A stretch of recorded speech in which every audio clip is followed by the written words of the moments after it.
मेरे साथ हैं डॉक्टर अनिल गोयल जो किशानगर से विधायक हैं। डॉक्टर अनिल गोयल किशानगर के एक बहुत सफल डॉक्टर हैं, सर्जन हैं और कैसे राजनीति में आए, डॉक्टरी पेशे के साथ-साथ कितना राजनीति में आने के लिए उनको समय का किस प्रकार उन्होंने समय का वो करा व्यवस्था। आज डॉक्टर साहब आप बताएं जरा, आप तो राजनीति में कैसे आए? आप तो बहुत बढ़िया चिकित्सक, आप अपना नर्सिंग होम चला रहे हैं, बताएं जरा। नहीं, देखिए, जैसे आप जो कह रहे हो राजनीति में कैसे आए, मुझे तो लगता है एक डॉक्टर भी एक कुशल राजनीतिज्ञ होना बहुत ज़रूरी है। एक कुशल प्रशासक होना ज़रूरी है। उसको जो लोग मरीज़ आ रहे हैं, उनकी आधी समस्या तो वो सॉल्व कर सकते हैं अपनी बातचीत एक कॉर्डियल एटमॉस्फेयर कंपैशनेट तरीके से। वही राजनीति में भी करना है कि आप लोगों को दुःख दर्द को दूर करना है।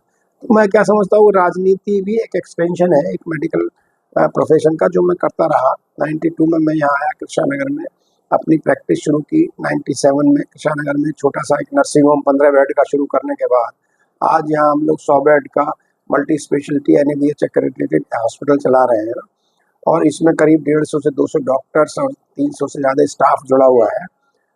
और सबसे बड़ी बात है कि इससे जनता जुड़ी हुई है और जनता तभी जुड़ती है कि जब आप ईमानदारी से अपनी कोशिश करते हैं उनके दुख दर्द को दूर करने की। इसमें मैं फिर दोबारा कहना चाहता हूँ कि सिर्फ दवाइयों का रोल नहीं होता, सिर्फ ऑपरेशन का रोल नहीं होता। किस तरह से उनके कंपैशनेट तरीके से उनके सहृदय होकर उनके दुख दर्द को आप समझते हैं और उसको बताते हैं। मैंने कई बार ICU में मैं खड़ा रहा।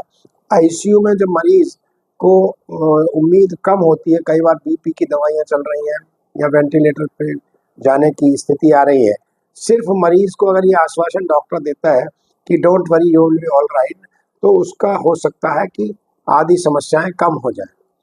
और निश्चित रूप से जो एक नॉर्मल बीमारियां हैं, जिसमें जैसे सांस की बीमारियां हैं, हार्ट अटैक हो रहे हैं या किडनी की बीमारियां, मैं यूरोलॉजिस्ट हूँ, स्टोन की, प्रोस्टेट की, यूरिन इन्फेक्शन की, इसमें सबसे ज़्यादा ज़रूरी है कि आप कितना मरीज को आत्मविश्वास विश्वास लौटा रहे हैं। सबसे इम्पोर्टेंट ये है जिससे उसको आप पर विश्वास हो जाए। और यही राजनीति में भी, आपने कहा राजनीति में कब आए, तो आप खुद बोल रहे हैं 2020 में मैंने पहला अपना विधायक चुनाव लड़ा कृष्णानगर विधानसभा से, 3000 कुछ वोटों से हम लोग रहे। उसके बाद 2025 में जनता ने करीब मुझे 20,000 वोटों से जितवाया। तो ये एक कंटिन्यूटी है मेडिकल प्रोफेशन की ही।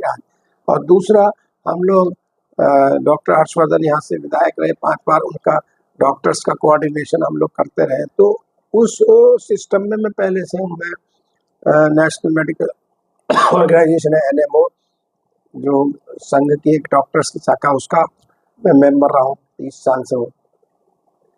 फिर मैं दिल्ली मेडिकल एसोसिएशन का अध्यक्ष रहा।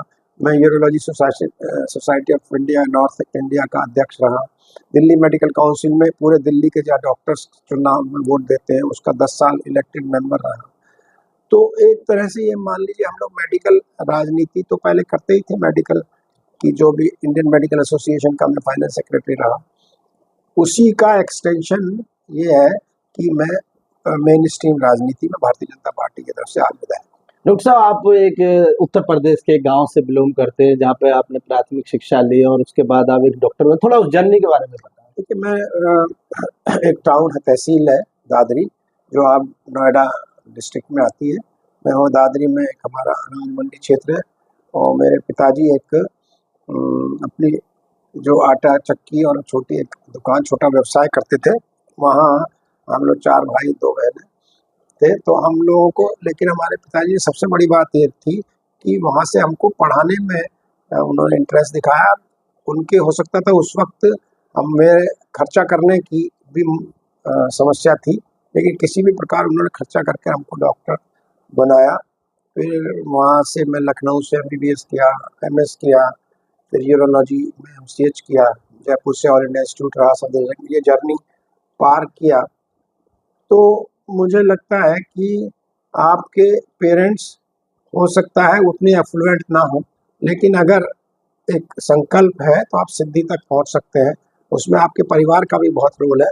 उसमें ज़रूरी नहीं है कि आपके पास उतने संसाधन हों जितने ज़रूरी हैं, सब काम हो जाता है। तो मुझे लगता है हमारे पेरेंट्स का सबसे बड़ा रोल रहा कि उन्होंने डॉक्टरी बनने में अपनी मदद की। क्योंकि जिस टाइम आप डॉक्टर बने उस टाइम कस्बे में या शहर गांव में कोई डॉक्टर के बारे में सोच भी नहीं सकता, बहुत खर्चा होगा, बहुत पढ़ना पड़ेगा। कुछ लोग पढ़ाई के डर के मारे, कुछ खर्चे के डर के मारे सोचते भी नहीं है, लेकिन आपने दादरी से मैं सोचा पढ़ा, और आगे बढ़े। दादरी से मैं सेकंड डॉक्टर था जो एमबीबीएस में सेलेक्ट हुआ। एक मेरे से पहले एक डॉक्टर अशोक गुप्ता थे, वो सेलेक्ट हुए, उसके बाद मैं हुआ, सेकंड में डॉक्टर था, और एक और थे हमारे नवीन कुमार। तो इस तरह पूरे क्षेत्र में हम लोग 3 डॉक्टर सेलेक्ट हुए, उसके बाद और 2-4 को हुए होंगे। तो एक उस एरिया के लिए भी एक सम्मान का विषय होता है। और मैं 12th क्लास तक वहीं पर, मीर बोस कॉलेज है, वहीं पर पढ़ा। तो अब बड़ा खुशी होती है जब मैं विधायक बना तो उन लोगों ने मुझे बुलाया और सम्मान किया। आप अपनी जड़ों से जुड़ते हैं। वहाँ पर मुझे को दादरी की जो लोकल म्यूनिसिपल कमेटी के मेंबरान हैं उन लोगों ने सम्मान किया। तो मुझे लगता है वो आपके लिए बड़ी खुशी का पल होता है जब आप एक जमीन से निकल कर उस जगह वहाँ पहुँचे, और उसमें उन लोगों की भी शुभकामनाएं जरूर शामिल रही आप होंगी पहले जिसके डॉक्टर कारण मैं बने, फिर विधायक बने, बना। तो उन क्षेत्र के लोगों की तो खुशी दुगनी चौगुनी, बहुत ज्यादा बिल्कुल, खुशी उनकी का भी शुभकामनाएं भी रही, और उन्होंने चुनाव में भी मदद किया, और पूरे क्षेत्र ने मदद किया। बल्कि मेरे साथ का जो विधायक है वहाँ तेजपाल नागर दादरी के, वो भी हम लोग साथ पढ़े हुए हैं, वो भी मेल भाजपा कॉलेज के हैं। में, भाजपा के ही हैं, और मेल कॉलेज में हम लोग साथ पढ़े।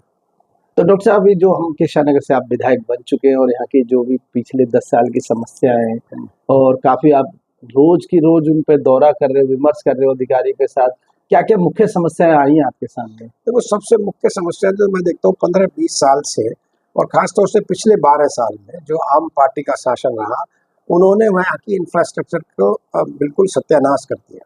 यहाँ पर पानी समझ लो बहुत जगह गंदा आता है, यहाँ पर सीवर की लाइनें ओवरफ्लो हो रही हैं, यहाँ पर सड़कें हैं वो टूटी पड़ी हैं। तो हम लोग इतनी कोशिश करने के बावजूद भी हम लोग पूरा उसको ठीक नहीं कर पा रहे। उसमें समय चाहिए हमको, 2-3 साल अगले चाहिए। लेकिन हमारे जिस दिन से ही हम 8 फरवरी 2025 से जिस दिन से इलेक्शन का रिजल्ट अनाउंस हुआ है, अपने ने उसी दिन से ही काम शुरू कर दिया। इसीलिए अब ये संभव हुआ है कि जगह-जगह आप देख रहे हो नई सड़क बन रही है, जगह-जगह नई सीवर की पाइपलाइन डल रही है, पानी की पाइपलाइन डल रही है। और इमरजेंसी मैनेजमेंट मेंटेनेंस के लिए विशेष रूप से इस क्षेत्र विधानसभा में सुपर सकर मशीन अलग से आई हैं। 20 जो वर्कर्स हैं, एक्स्ट्रा वर्कर्स जल बोर्ड ने एम्प्लॉय किए हैं। इस तरह के काम, ऐसे पीडब्ल्यूडी की सड़कों का उद्धार हो रहा है। तो ये बेहतर करके हमको उम्मीद है कि हम आगे फिर इंफ्रास्ट्रक्चर डेवलपमेंट, चाहे मल्टी लेवल पार्किंग हो, स्कूलों की बेहतरी हो, कम्युनिटी सेंटर हो, इस तरह के यहाँ काम करेंगे। अंडरग्राउंड वाटर रिजर्वायर तक नहीं है, उस पर हम लोग काम कर रहे हैं।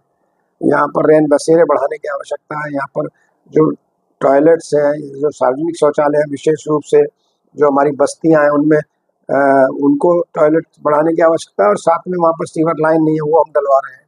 तो ऐसा ही मल्टी प्राउंड हर, खास तौर से हर जो तबका है उसके विकास के लिए हम लोग काम कर रहे हैं, चाहे वो गरीब बस्ती हो, हमारे विलेज हो, चाहे हमारे लोअर मिडिल क्लास हो, उस सब के डेवलपमेंट के लिए, उस सब के जो रोजाना की प्रॉब्लम उनको सॉल्व करने की दिशा में हम बहुत तेजी से आगे बढ़ रहे हैं। आपके क्षेत्र में एक मार्केट है, लाल क्वार्टर मार्केट, जब अक्सर उसमें जाम की वो रहती है समस्या, उसके लिए क्या देखिए, विशेष? उसमें ये भी बात है कि बहुत ज़्यादा, देखिए अब इस विषय पे मैं बात करना भी चाहता हूँ कि एनक्रोचमेंट बहुत ज़्यादा है, और लोगों की दुकान के आगे 10-10 फुट पता चलता है कि वो पटरियाँ लग रही हैं। तो इस पर उन लोगों के साथ बैठ के समाधान निकल सकता है, लाल क्वार्टर मार्केट एसोसिएशन के लोगों के साथ। अगर वो एनक्रोचमेंट हटाने में अगर वो चाहते हैं तो निश्चित रूप से प्रशासन हटा सकता है, लेकिन उसके बाद मेंटेनेंस है वो उन्हीं को करना होगा, तभी ये संभव है। और डॉक्टर साहब, आने वाले समय में जो आपकी पाइपलाइन में कुछ योजनाएं जो आप करना चाह रहे हैं, कुछ विशेष जो बताना चाहते हैं? देखो, विशेष जो हमारी योजनाएं, जैसे मैंने कहा अंडरग्राउंड वाटर रिजर्वायर बनाना चाह रहे हैं, 12 ब्लॉक की जगह भी हमने दिया। यहाँ पर विधायक का ऑफिस भी नहीं था, वो विधायक ऑफिस, जल बोर्ड का ऑफिस हम लोग बना रहे हैं गीता कॉलोनी में। इसके अलावा जो स्कूल है, एक वहाँ पर स्विमिंग पूल, झील स्कूल है, उसमें स्विमिंग पूल धूल दूषित हो गया, 8-10 साल से बंद पड़ा, उसको शुरू करा रहे हैं। ये जो स्कूल्स जितने एजुकेशन सिस्टम में विशेष रूप से, उसमें हम लोग कोशिश कर रहे हैं कि सिर्फ एक शिफ्ट चले, 2 शिफ्ट की जगह 1 शिफ्ट चले। उसके लिए जो और नए स्कूल बनाने, नया इंफ्रास्ट्रक्चर डेवलपमेंट करना अगले 3-4 साल में हम लोग वो कोशिश कर रहे हैं। इसके अलावा हमारा एक कोशिश है कि एक हमने जगह चिन्हित की है, वहाँ पर मिनी स्पोर्ट्स स्टेडियम ऐसे बना पाए। और इसी तरह से एक जैसे नए स्कूल की मैंने बात की, इसी तरह अभी आपने देखा हो आरोग्य मंदिर हमारे हाँ बन चुके हैं और आरोग्य मंदिर हमारी बनाने की योजना है। तो स्वास्थ्य के क्षेत्र में भी दवाइयाँ भी वहाँ मिले, ये हमारी योजना है। पार्किंग के लिए सबसे बड़ी समस्या है, हमने 4 जगह करीब चिन्हित किया जहाँ मल्टी लेवल पार्किंग मोटराइज हो। जैसे कि एक हमने किया है गीता कॉलोनी में हो गया, पनीर के सामने जगह चिन्हित किया है, एक बलदेव पार्क में चिन्हित किया है, एक कृष्णा नगर में चिन्हित किया है। तो ये मोटराइज होगी तो उसमें फिर रैंप नहीं होता, तो जहाँ पर अगर रैंप और बगैर मोटराइज हो 50 अगर गाड़ियाँ खड़ी होती हैं तो मोटराइज में वहाँ 200 हो सकती हैं। तो इस तरह के इंफ्रास्ट्रक्चर डेवलपमेंट की हर क्षेत्र में हमारी और कोई भी कोना डार्क स्पॉट ना रहे महिला सुरक्षा के लिए, वो भी हम देख रहे हैं। फिर हम लोगों से मांग रहे हैं जो जितनी भी जो ये नई बसेस देवी बसेस आई हैं, कुछ जगह लोगों ने कहा ये खाली चल रही हैं, तो हमने सबसे मांगा है आप हमको दो कि आप क्या चाहते हो, तो हम उस पर काम करेंगे। हाँ, आपने देवी बसों का अभी जिक्र करा। देवी बसों के जो स्टॉप हैं, जैसे कुछ लोग कंफ्यूज हो जाते हैं कहाँ पर रुकेंगी, कहाँ चलेंगी, क्या उनके अलग स्टॉप है या जो पहले नहीं, स्टॉप जो थे वो वही वही स्टॉप होंगे, लेकिन मैं क्या चाहता हूँ कि कई बार मैं देखते हैं कि बसेस खाली चल रही हैं, खाली तो चलती उनको रैशनलाइजेशन ऑफ रूट्स है, तो हम लोगों ने मांग रहे हैं हैं? जनता से, जागरूकता लोगों में जाए कि इस रूट जागरूकता पर है, बस चल रही है। वो हम मांग रहे हैं। और फिर अगर आत्मनिर्भर भारत का जो बात कर रहे हैं, अगर हम देश को आत्मनिर्भर होगा तभी विकसित होगा, ये भी जनता में इस बारे में भी बात कर रहे हैं।